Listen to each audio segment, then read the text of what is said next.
마가복음 4장 13절에서 20절 말씀입니다.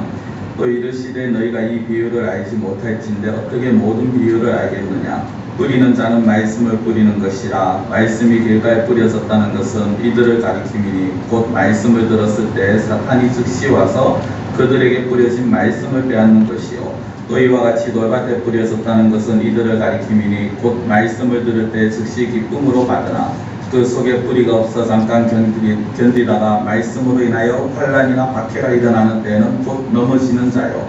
또 어떤 이는 가시떨기에 뿌려진 자니 이들은 말씀을 듣기는 하되 세상의 염려와 재물의 유혹과 기타 욕심이 들어와 말씀을 막아 결실하지 못하게 되는 자요. 좋은 땅에 뿌려졌다는 것은 곧 말씀을 듣고 받아 30배나 60배나 100배의 결실을 하는 자니라. 아멘. 여기에 대해서 말씀을 드렸습니다. 우리 마음에 있는 가시를 제거해야 되는데 그중 두 가지 염려와 재물의 유혹에 대해서 말씀을 드렸습니다.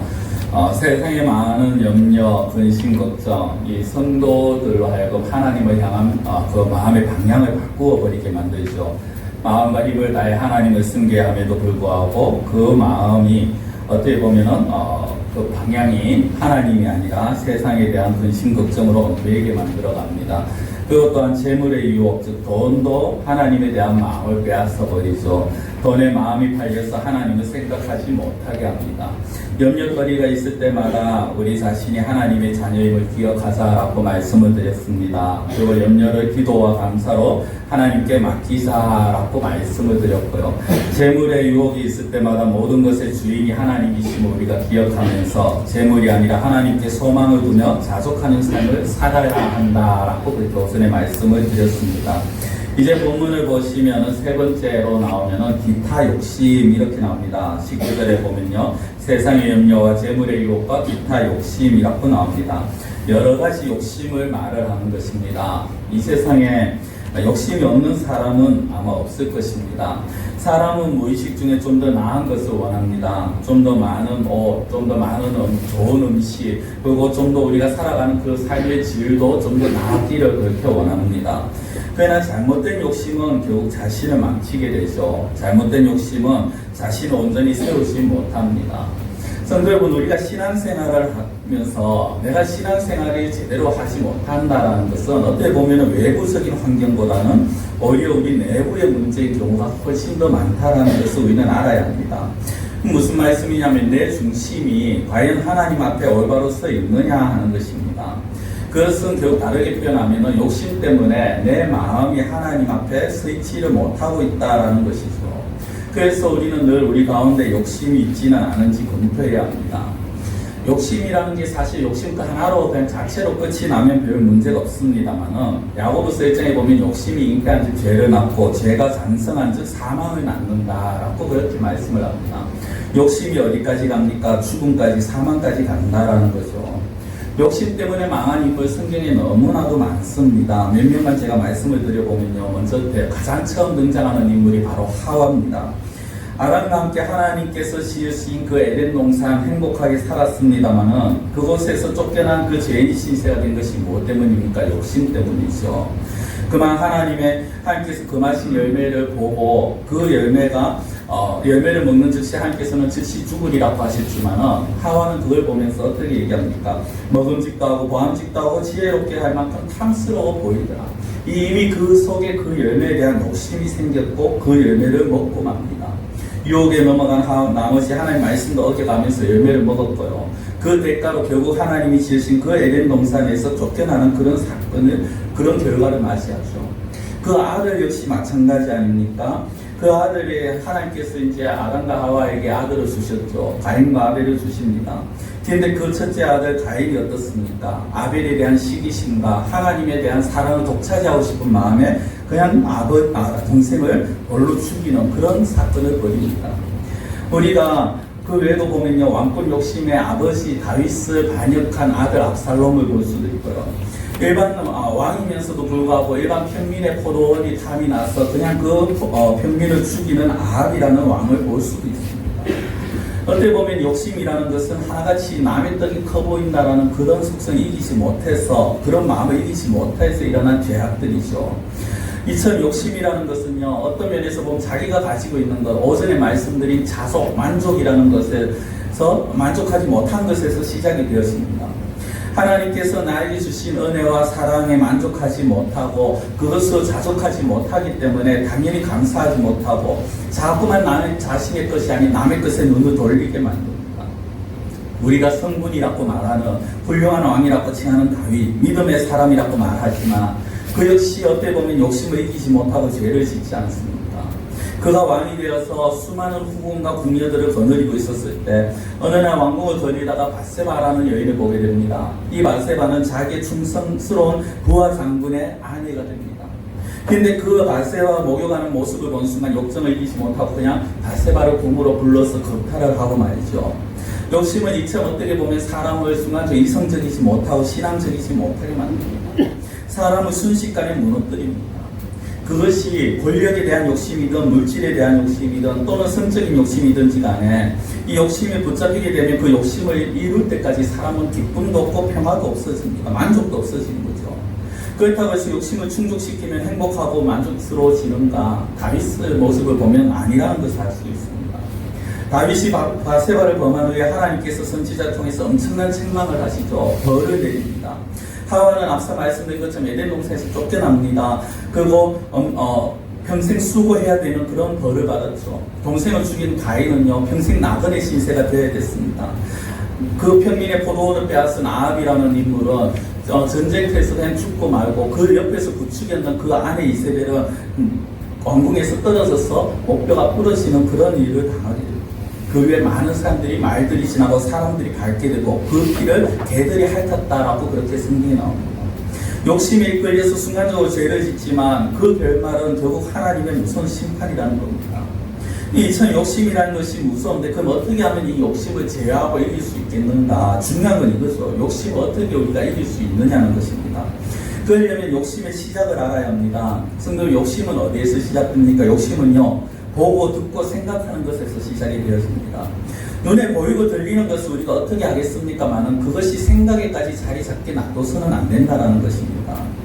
사람들은 물론 그것이 그리스도인이든 아니면 불신자든 할 것 없이 누구나가 무의식 중에는 또 사람의 본성에는 죄악된 본성이 있습니다. 그래서 늘 악한 생각이 들 수는, 악한 마음을 또 그렇게 유혹을 받을 수는 있습니다.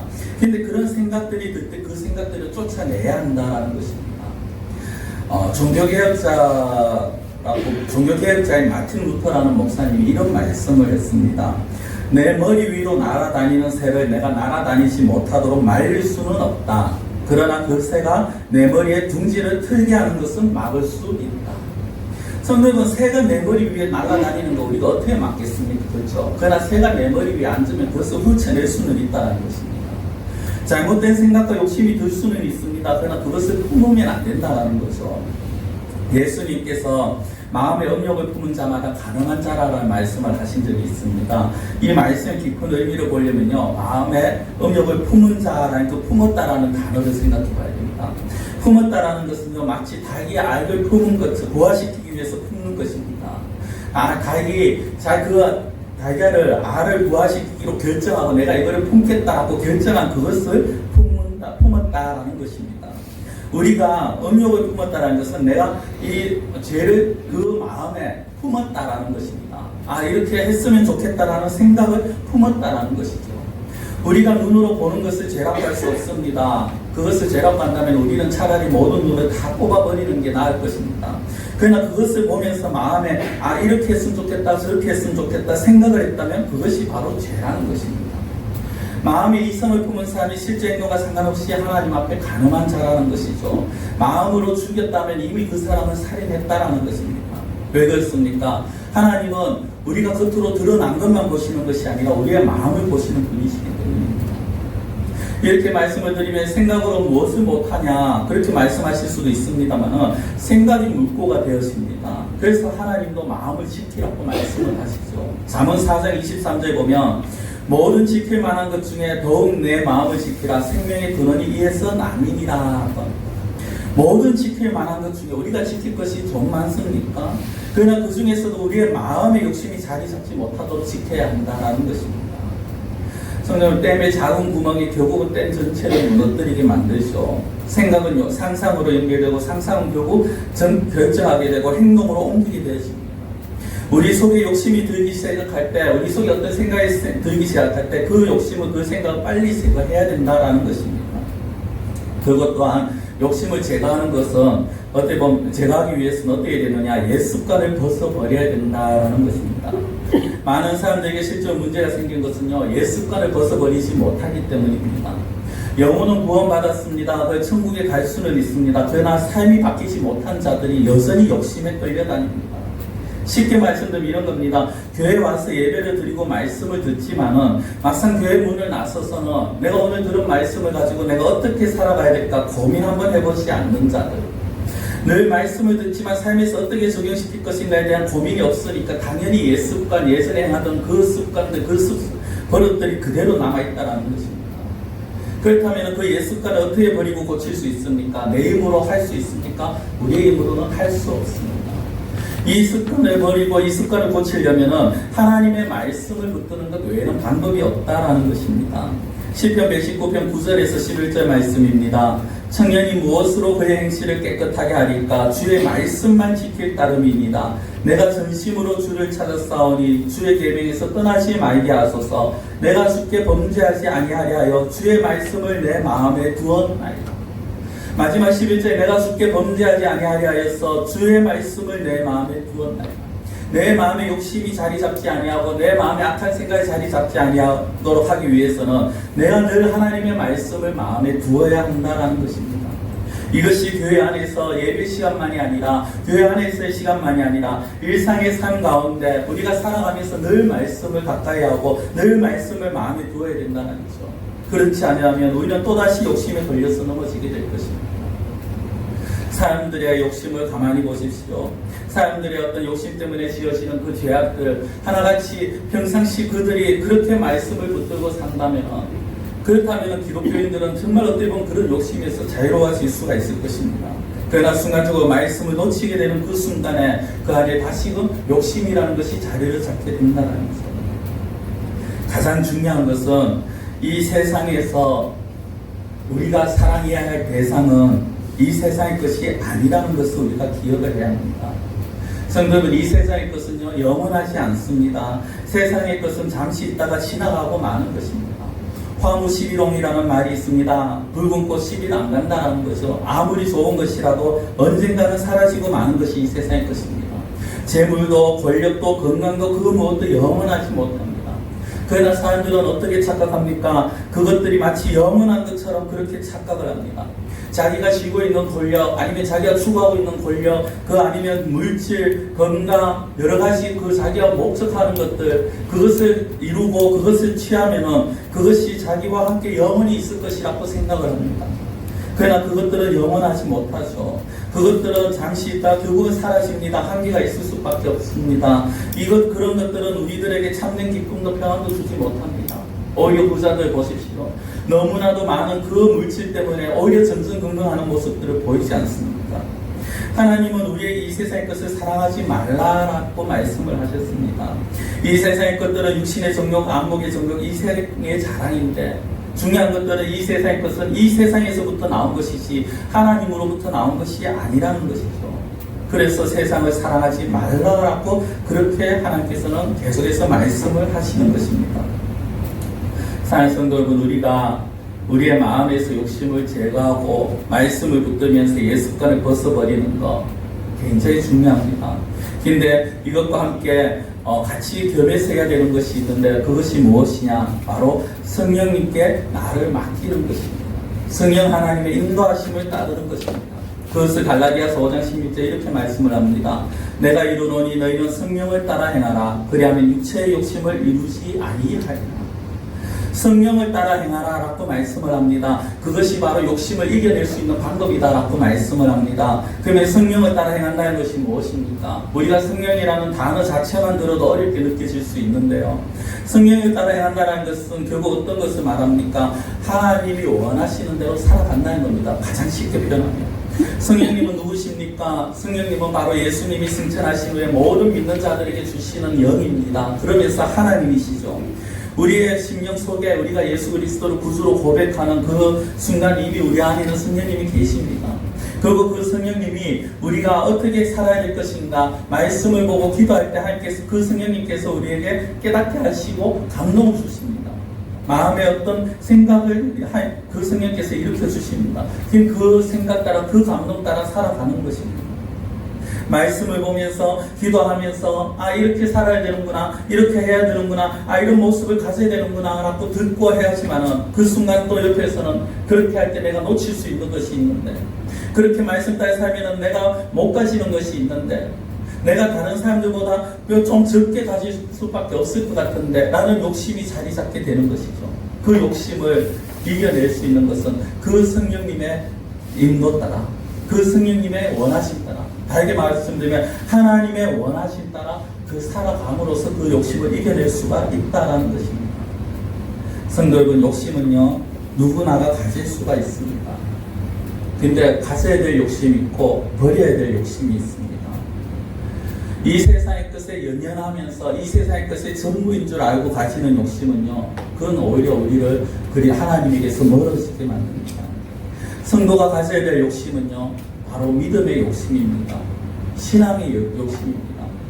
내가 이제까지 믿음 성경을 이것밖에 못 봤으면 이제는 좀 더 많이 봐야지, 내가 기도할 시간이 주어졌으면 더 많이 해야지, 내가 다른 사람보다 더 좋은 믿음을 가져야지, 내가 다른 사람보다 더 좋은 신앙을 가져야지, 이런 욕심은 우리로 하여금 하나님 앞에 한 발자국 더 나아가게 만듭니다. 그러나 그것이 아닌 세상에 관한 욕심은 오히려 우리로 하여금 하나님과 더 멀어지게 만들어 간다라는 것입니다. 말씀을 맺겠습니다. 우리 마음에 자리 잡고 있는 가시떨기들이 있습니다. 그 가시가 무엇이라고 말씀드렸습니까? 염려와 유혹, 재물의 유혹과 그거 갖가지 욕심입니다. 염려도 유혹도 욕심도 이겨내야지 우리는 풍성한 결실을 맺을 수가 있습니다.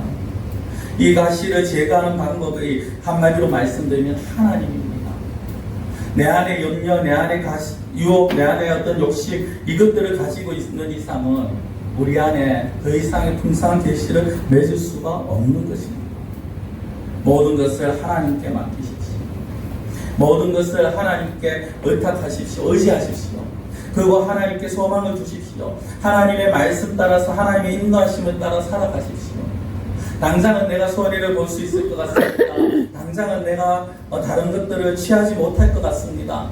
하나님의 말씀 따라 살아간다는 것이 내 고민거리를 해결해 주지 못할 것 같이 생각이 들 수도 있습니다. 그러나 그 모든 것들은요 사탄의 속삭임입니다. 사탄은 늘 이렇게 속삭이죠. 너 이거 안 돼. 기도해도 안 돼. 기도해도 소용없어. 못해. 이런 말들로 우리를 염려하게 만듭니다. 너 살아가려면 돈이 있어야 돼. 살아가려면 물질이 있어야 돼. 이런 말로 돈에 집착하게 만듭니다. 여러 가지 욕심을 가지게 만듭니다. 뒤에 잘 믿으면 되지. 네가 많은 것을 취하고 그것으로 하나님께 더 잘 섬기면 되지라는 그런 듯한 말로 우리를 유혹합니다.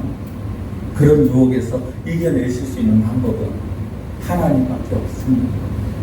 하나님만 의지하십시오. 그럴 때 우리가 가시를 제거, 우리 안에 있는 모든 가시가 제거가 되어질 것이고 우리는 풍성한 열매를 맺게 되어질 것입니다. 기도드리겠습니다.